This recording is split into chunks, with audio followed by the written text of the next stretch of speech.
This demonstration video is going to show us how to back up iWalkObservation onto a computer, or how to back up iWalkObservation and then transfer it to another iPad or iPhone.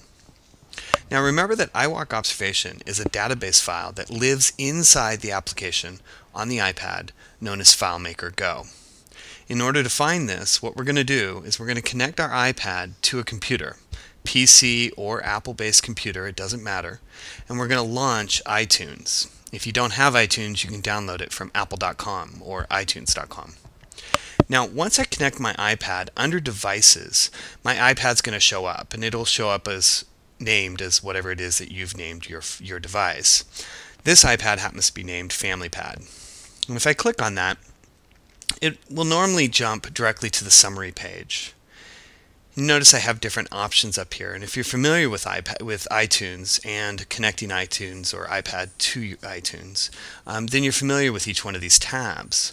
But click on Apps, and the first thing it's going to show you is a snapshot of all of the apps that I have on my iPad. Now if I scroll below that, it'll show me what are known as file sharing apps. FileMaker Go is a file sharing app, and if I click on it, I'm going to see that inside the FileMaker Go documents is my iWalkObservation file. Now in my case, I'm using iWalk v4. You might be using iWalk v3.1.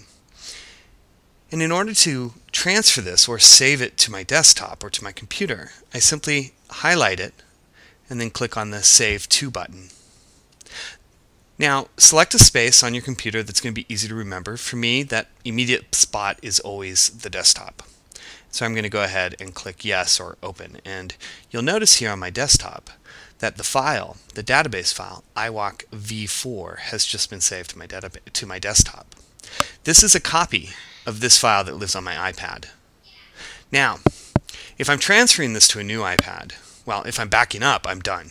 Go ahead and save this file to someplace safe. If I'm transferring it to a new iPad, what I want to do is go ahead and eject this existing iPad. Take out the USB cord and put in the new iPad. In a moment, iTunes will detect that, and here we'll see a new one that's called the Mini. This happens to be an iPad Mini. And if I click on the Mini, I'm going to get my summary page, click on Apps, and scroll down. Now I have already installed FileMaker Go onto this device.